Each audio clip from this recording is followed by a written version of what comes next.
Assalamualaikum warahmatullahi wabarakatuh. Perkenalkan, nama saya Zura, saya mahasiswa dari program studi Hukum Ekonomi Syariah Fakultas Syariah Unit 2 semester 3.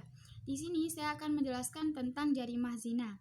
Jadi pokok pembahasan yang saya sampaikan di sini, yang pertama ada pengertian jarimah dan zina, yang kedua ada dasar hukum larangan zina, yang ketiga ada macam-macam zina, yang keempat ada alat bukti zina, yang kelima ada saksi zina, yang keenam ada pelaksanaan hukuman zina, yang ketujuh ada terhapusnya hukuman zina. Yang pertama adalah pengertian jarimah. Jarimah menurut bahasa berasal dari kata jarama yang masdarnya jaramatan, yang artinya perbuatan dosa, perbuatan salah, atau kejahatan.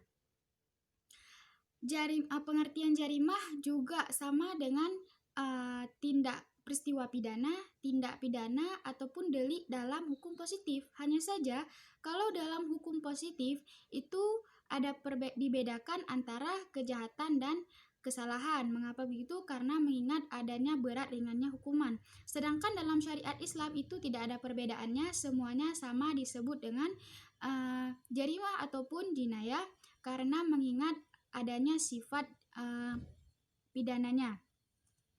Sedangkan kalau menurut Kanun Jinayah nomor 6 tahun 2014 tentang hukum jinayah, jarimah adalah suatu perbuatan yang dilarang oleh syariat Islam yang di dalam kanun ini akan dikenakan hukuman ukubah, hudud, dan takzim. Selanjutnya, pengertian zina. Zina adalah persetubuhan yang dilakukan oleh seorang laki-laki dan perempuan tanpa ada ikatan yang sah. Sedangkan kalau menurut Kanun Jinayah nomor 6 tahun 2014 tentang hukum jinayah, zina adalah persetubuhan yang dilakukan oleh seorang laki-laki dan perempuan tanpa adanya ikatan perkawinan dan adanya kerelaan kedua belah pihak. Selanjutnya, jadi dapat kita simpulkan yang bahwa jarimah zina adalah suatu perbuatan dosa yang dilakukan oleh seorang laki-laki dan perempuan tanpa adanya ikatan perkawinan. Selanjutnya yang kedua, ada dasar hukum larangan zina. Terdapat dalam surat An-Nur ayat 1, 2, 3, 4 dan ayat 23 dan dalam surat Al-Isra ayat 32 yang berbunyi Bismillahirrahmanirrahim wala taqrabuz zina innahu kana fahisyatan wa sa'a sabila, yang artinya dan janganlah kamu mendekati zina karena sesungguhnya zina itu adalah perbuatan yang keji dan jalan yang buruk. Yang ketiga ada macam-macam zina. Zina ada dua, ada zina muhsan dan zina ghairu muhsan. Zina muhsan adalah zina yang dilakukan oleh seorang laki-laki dan perempuan yang sudah menikah. Kalau zina ghairu muhsan adalah zina yang dilakukan oleh seorang laki-laki dan perempuan yang belum menikah atau lajang. Selanjutnya ada alat bukti zina. Alat bukti zina ada 3.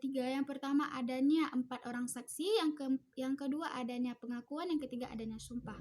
Selanjutnya yang kelima yaitu saksi bagi pezina. Bagi pezina muhsan, saksinya adalah ditanam di dalam tanah dan dilempari batu hingga meninggal. Kalau bagi pezina ghairu muhsan, saksinya adalah dicambuk 100 kali dan diasingkan.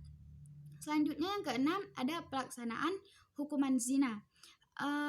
Dera atau jilid yang dilakukan yaitu menggunakan cambuk.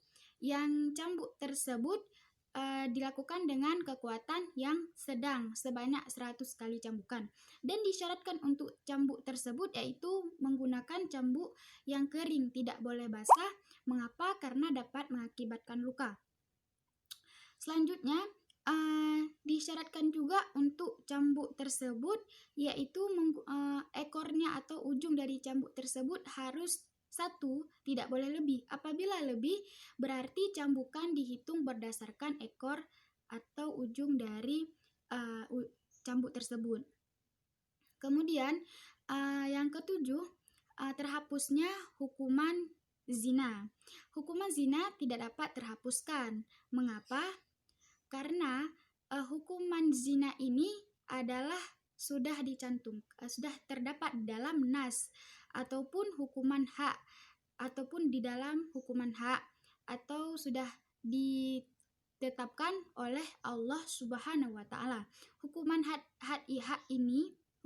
ini tidak ada batasan tertinggi dan terendahnya, sehingga tidak ada seorang pun atau masyarakat yang mewakili yang dapat mengubahnya atau disebut dengan ulil amri.